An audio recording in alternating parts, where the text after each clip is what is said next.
All right.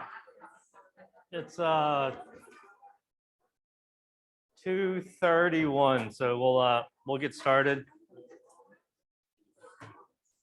Does anybody have any announcements? Does anybody want to share what you're sharing with your neighbor? No? Okay. Any announcements?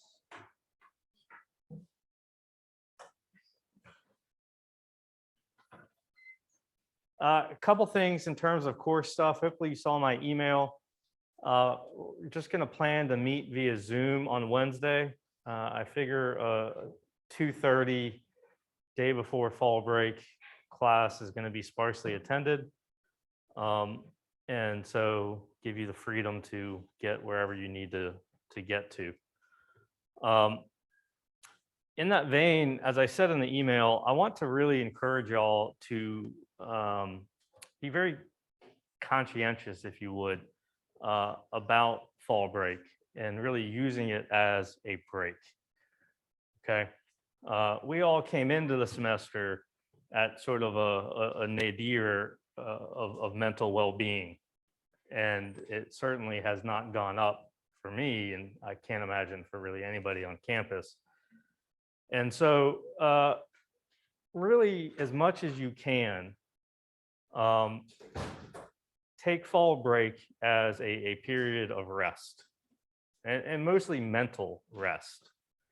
Physical activity is actually good for mental well-being. It releases dopamine and all kinds of other things that will help you feel better. But it certainly has been one of the rougher starts pre-fall break to a semester that I've ever experienced. And so again, as much as you can, treat it as a break.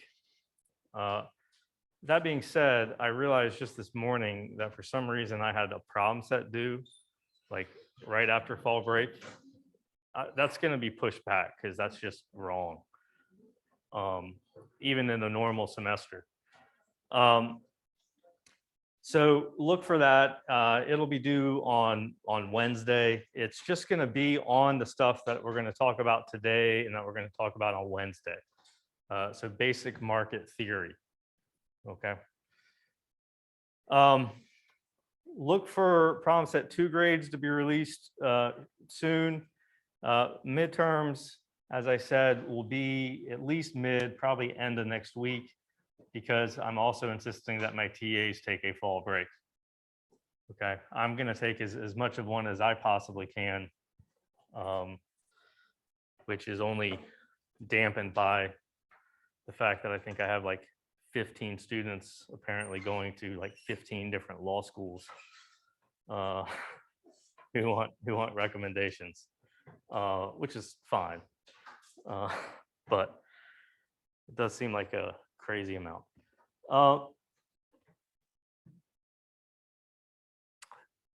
I will release an answer template for the midterm, and I'll try to actually just release like a Word version of it. I'm going to try to put them back into the test and quizzes thing, which whatever, that's on me. But that way you can at least see what we were looking for. Yeah. I think that's about all I had in terms of core stuff. Any questions?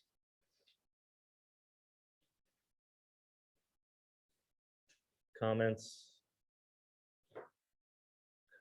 I have to just, call one of you out. That's an awesome Thrasher sweatshirt. Just gotta say, it's making me very happy right now. I actually have a sweatshirt that looks very similar to that, but it's not Thrasher. It's Twins, the New Trend. Y'all are seeing those guys on YouTube? It's fantastic stuff.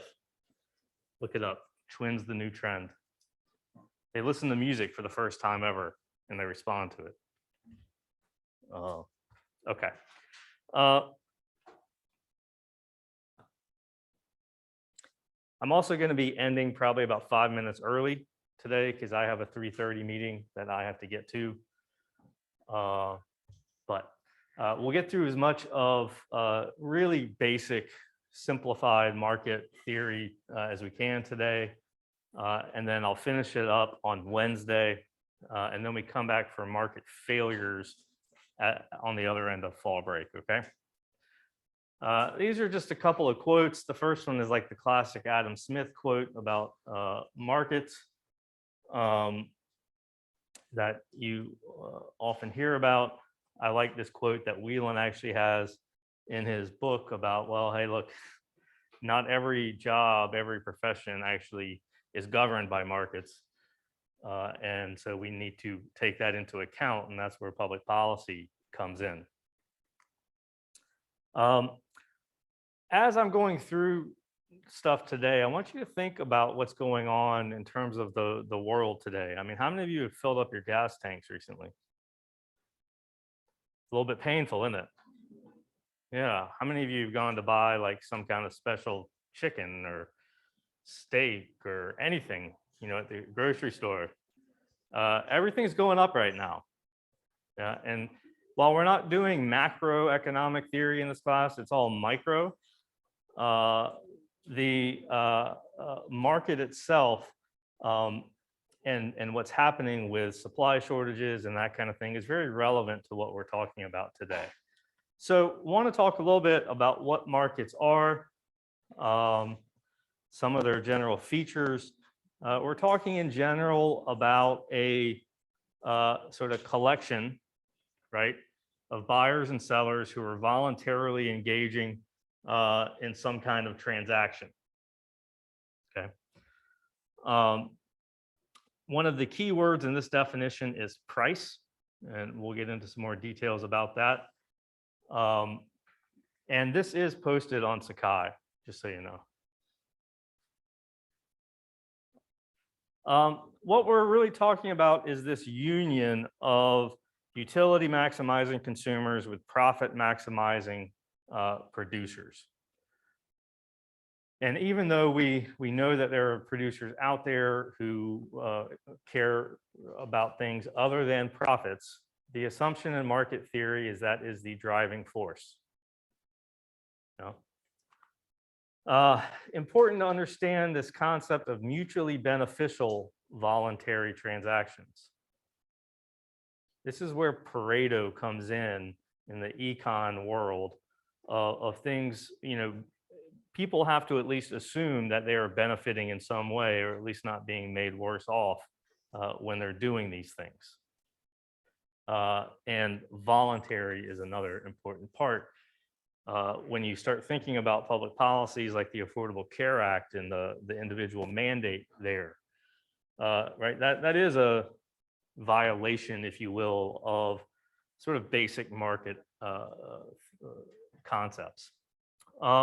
And it works in terms of supply and demand. It's supply and demand that theoretically determine the price that we are paying for gas and chicken.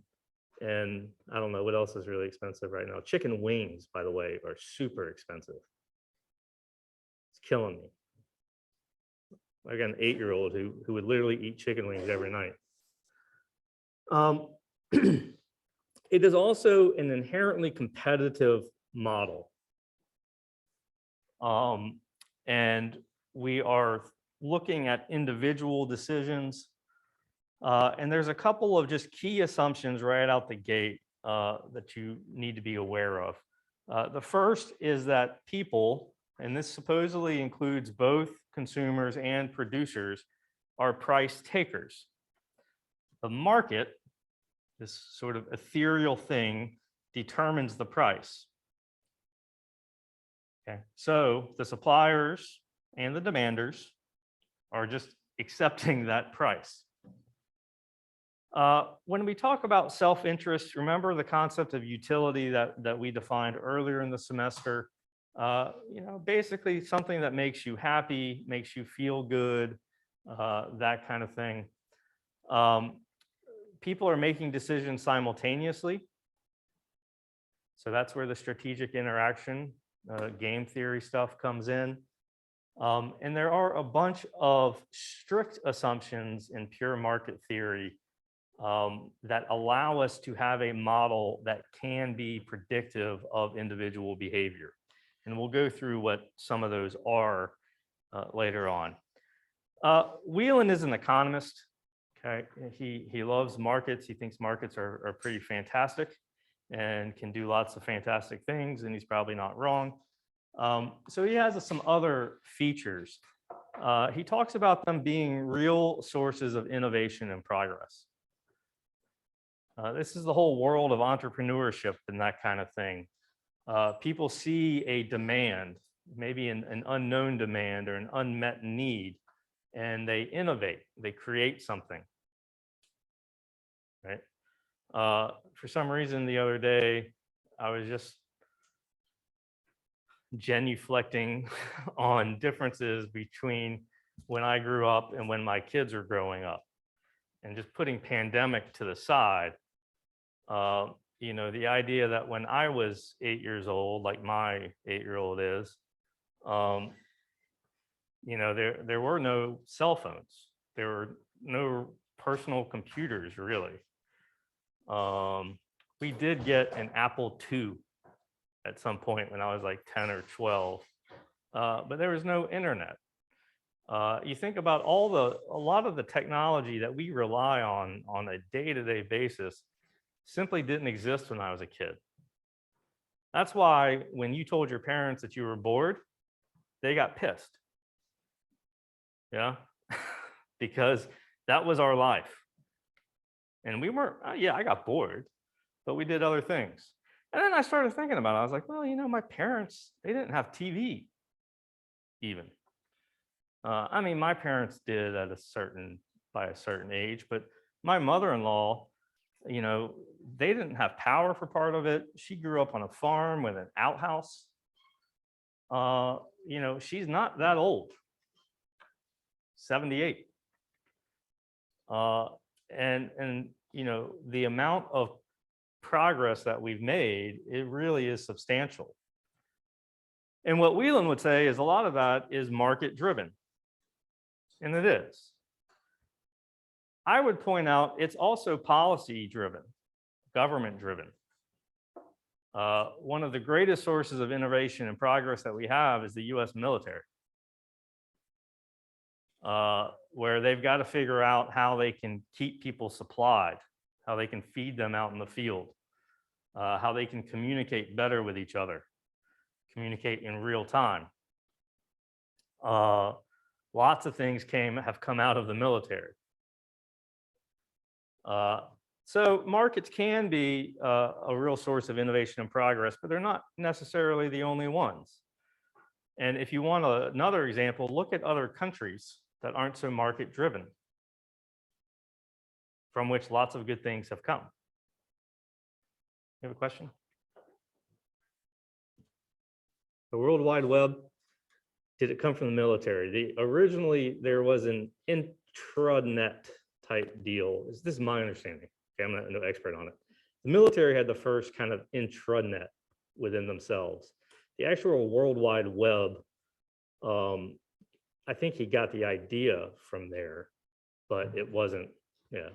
I think the military would be happy if we didn't have the World Wide Web, honestly.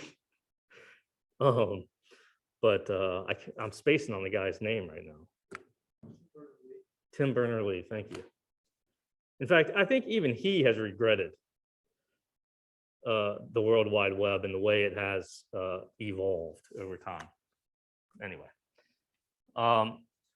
and you think about all the problems that it has created, is creating. I could totally digress for the rest of the class right now, so I'm going to stop myself. It is a very commonly held belief, okay, that putting restraints on market mechanisms is going to end up bad, okay, because we're not allowing the market to heal itself. In the policy world, this is sort of the too big to fail concept that we had with banks. Real market proponents would have been like, no, they're supposed to fail. They screwed up, and so they shouldn't really be in existence anymore. That's the kind of healing that he's talking about. This one is really important. A recognition that markets are amoral, not immoral, amoral. Okay? There simply isn't a role for morality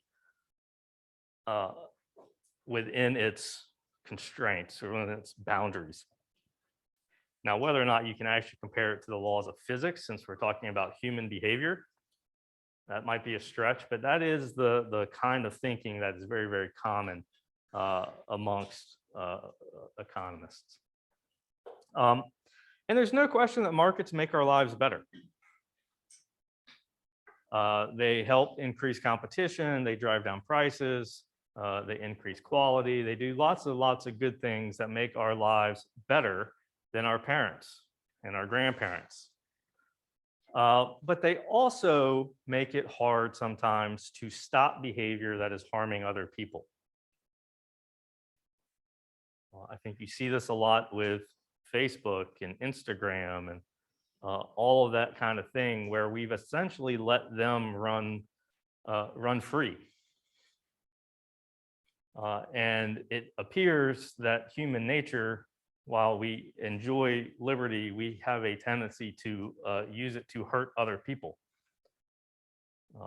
So again, a role for some sort of government intervention. So this is the basic supply-demand figure.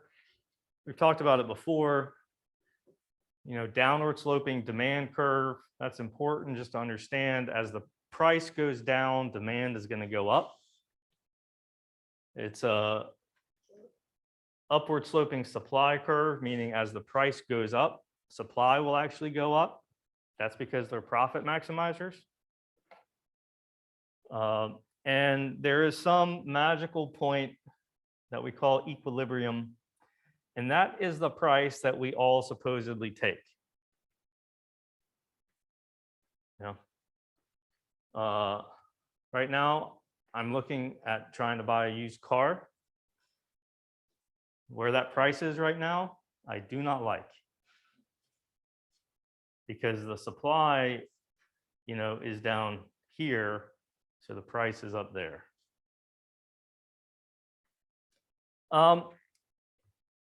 Market theory tells us that the price tells us all the information that we need to know to make a rational decision about whether or not to engage in a particular transaction.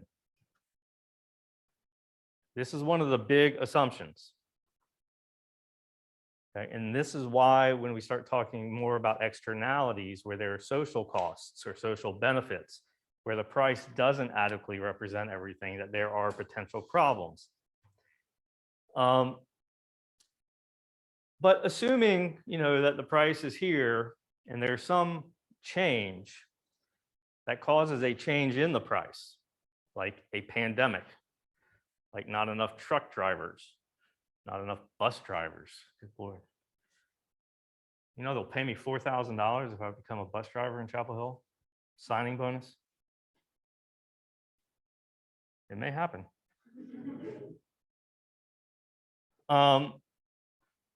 And that is going to, over time, result in a new equilibrium.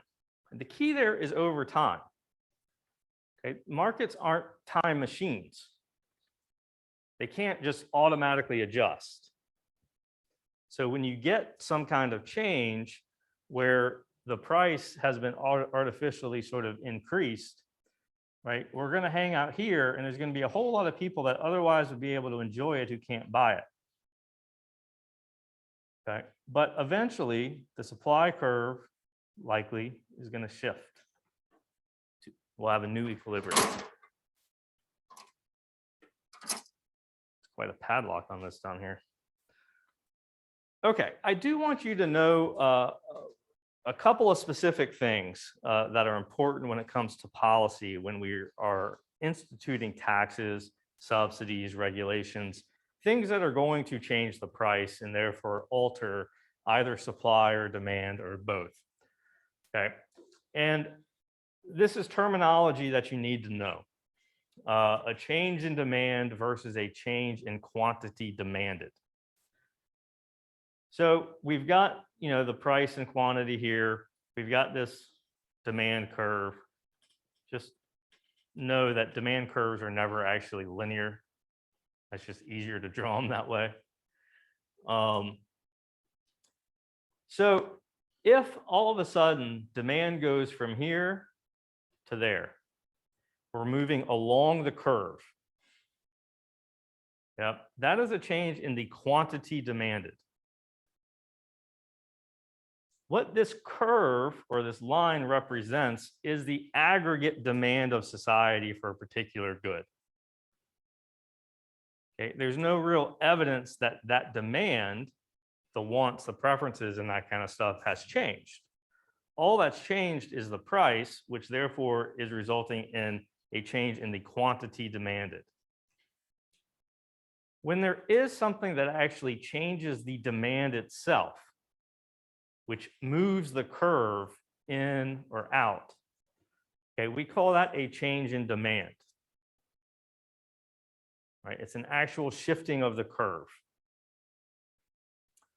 And this becomes important in terms of figuring out new equilibria, in terms of figuring out the effects of policies. And we're going to talk about what changes, what can cause these things. The same thing is true for supply. I don't feel like I really need to go through it again. There can be a change in the quantity supplied versus a change in the actual supply itself. So let's look at a situation here where we get a change in demand, where you've got the original demand curve D1, right? We're hanging out right here at P1. All of a sudden, the demand shifts out. Okay. And what that means is at any given price, we're demanding more of it than we did before. Okay. So we end up at a new equilibrium up here with a higher price and a higher quantity supplied. That makes sense, right? Because if the price has gone up, they're going to want to supply more of it. But the supply curve here sort of stays the same. So let's talk about what may shift the curves themselves.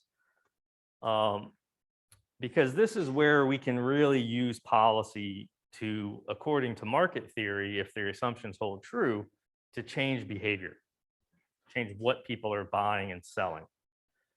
On the demand side, there's always just tastes and preferences. Now, there is an assumption built into market theory that says preferences are known and stable. I'm sure all of us can point out flaws with that assumption.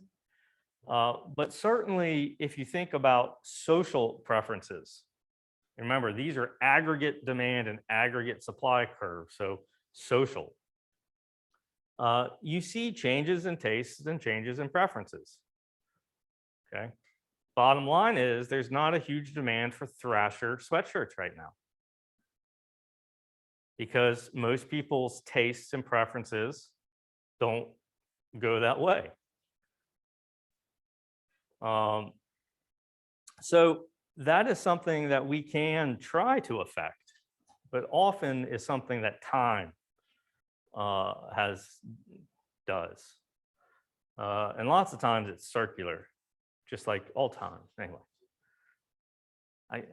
every time I see 80s fashion, I'm like, I lived through the 80s. You really don't want to do that.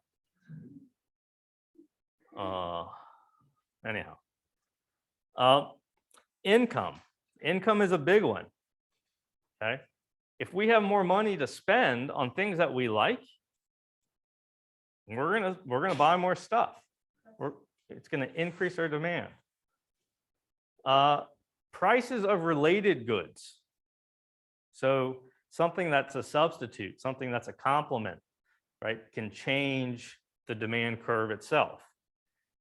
This is sort of the idea, kind of, it's actually on the supply side, but it'll still work, behind like soda taxes. You assume that there's some adequate substitute for soda, which if you find one, please let me know. And that can have it.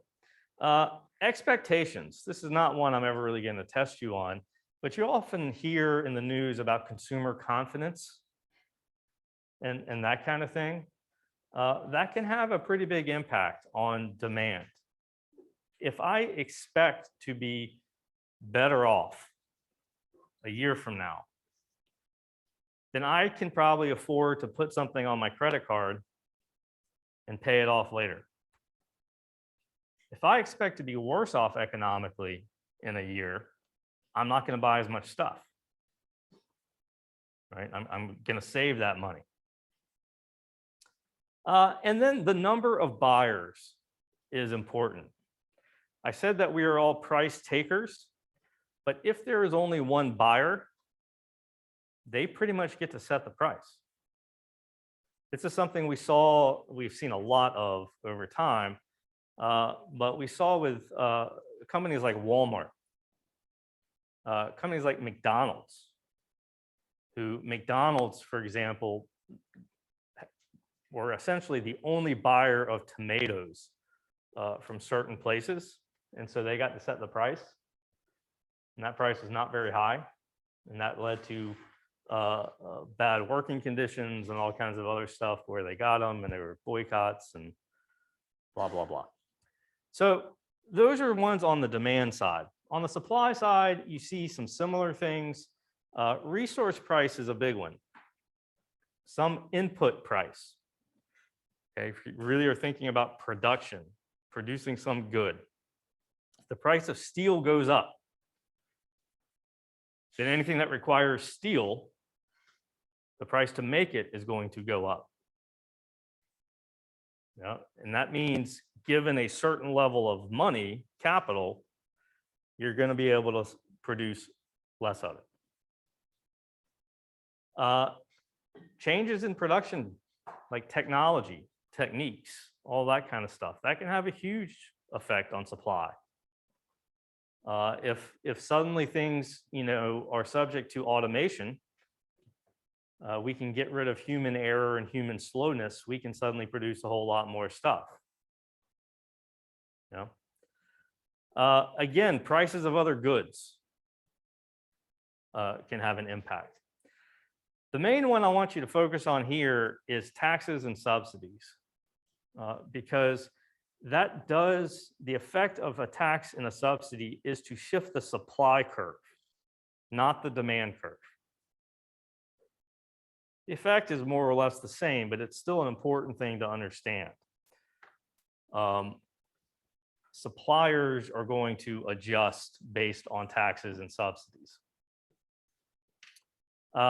Price expectations, similar over there. Number of sellers, huge deal. Right? This is why we have antitrust laws, anti-monopoly laws.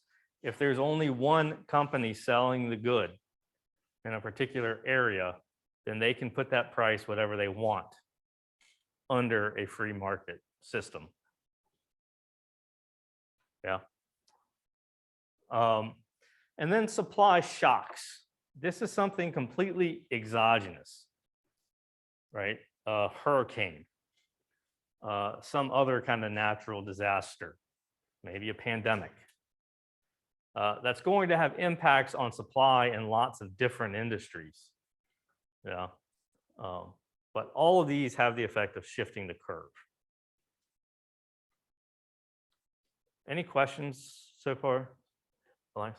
What about situations where like everything about like Zillow buying frozen houses and being sellers?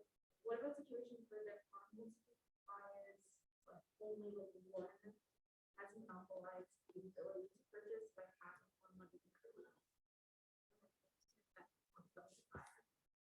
Yeah, when you have a single buyer, right, that's known as a monopsony. It's just like a monopoly, just on the other side. And just like with a monopoly, it's inefficient from a market point of view.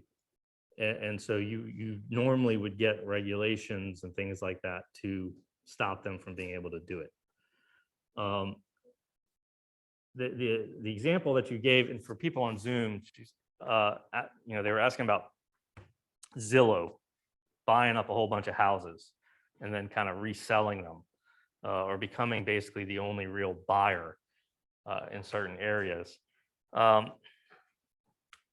think that's an inherent flaw in the market system. If you have a ton of money, you can get a much larger share of the market. Yeah, it's inefficient from an economic point of view, like economic theory. But without some kind of regulation to stop it, they can do what they want. So let's look at a tax, and just sort of run through what happens with supply and demand and that kind of thing. This is where we're starting. Should have had different colors, sorry.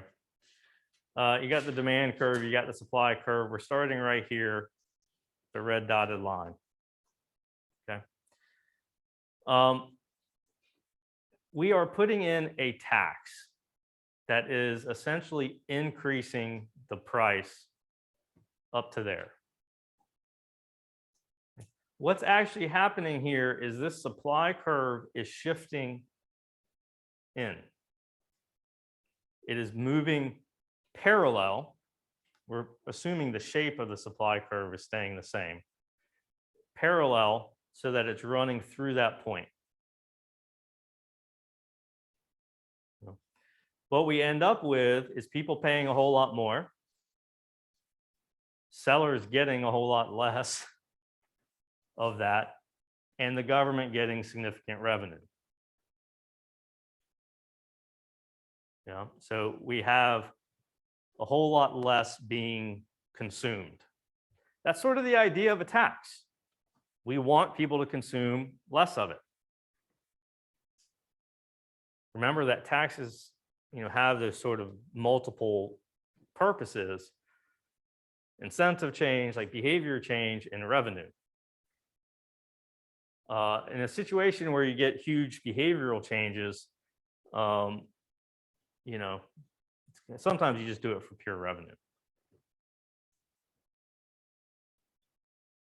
Just so you know, this triangle right here, that's the dead weight loss. That's what's just kind of going away. So here's another one, sort of looking at it. Starting down here, it shifts up, dead weight loss. One of the things that I want y'all to be aware of is who bears the burden of taxes. Because, we can throw a tax on something, but who is bearing most of that cost is politically very important. Is it the consumer or is it the producer? And this is particularly important when you think about things like carbon taxes, things where we are wanting, say, the producer to be the one to absorb most of those costs. You don't want them necessarily passed on to the consumer.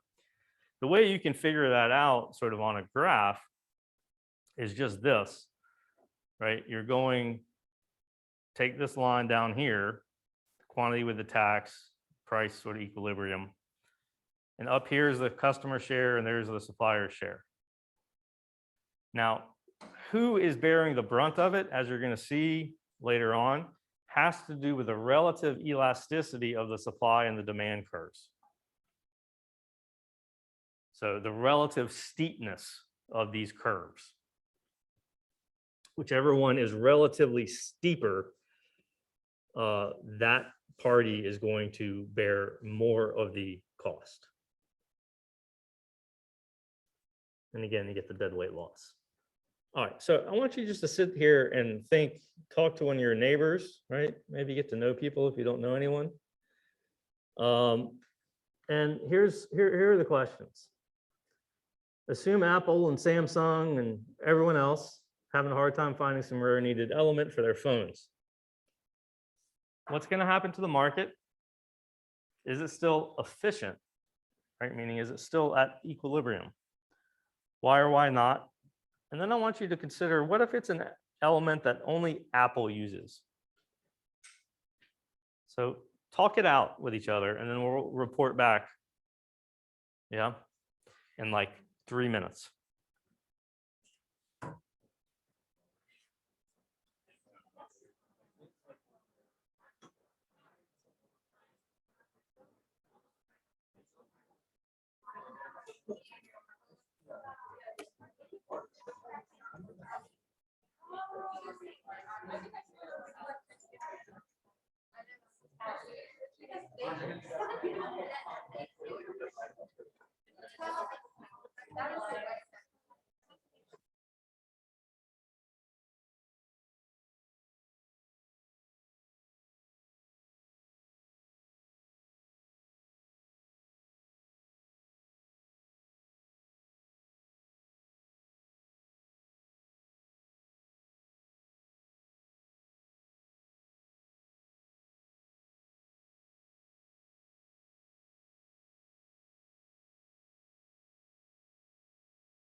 What's gonna happen?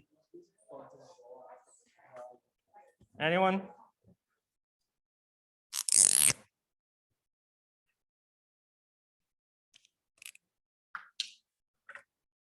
Let's just pretend that this is the deal. Oh, come on, Red.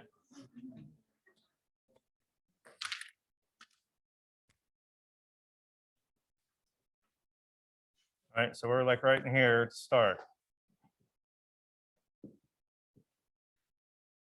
So we've got some rare element they're having a hard time finding. What's going to happen? The supply curve is going to contract or shift, but basically it's going to go in this way. Yeah. So it's going to end up here. So we're at a new point up here. And what does this mean in terms of price and quantity? They're both going up. Or yeah. No, the price is going up, the quantity is going down. My bad. It's Monday. It's been a long day. And I'm dazzled by Thrasher. Yeah, I mean, that's absolutely what's going to happen. What if it's an element that only Apple uses?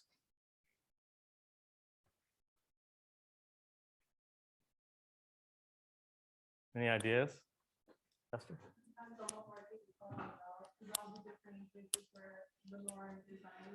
Global iPhone market.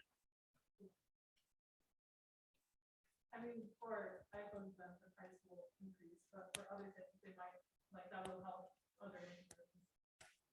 Yeah, yeah. For the Apple, yeah, it should, right? Quantity demanded should decrease. We're going to get back to that question later on, but I just wanted to sort of have a preview there. You know, a lot of it, if you're looking at the global, you know, market for cell phones, you know, what you'd have to see is, well, what share of that does Apple have? And that's going to determine exactly how big of a shift there's going to be here. But as we'll talk about later on, the demand curve for Apple looks very different than the demand curve for Samsung and Android phones sort of in general. So,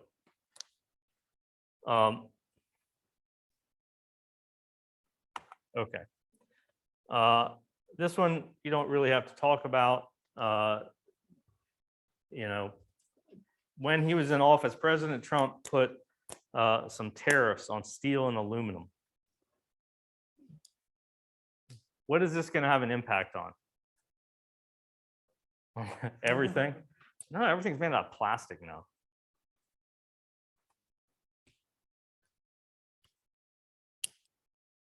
Is this going to impact demand or supply? Supply. Yeah. And remember, a tariff is just sort of like a tax. It just has a different name and because it's in a different context. But the key thing here is lots of times we assume that demand is changing, right? We're trying to change individual behavior.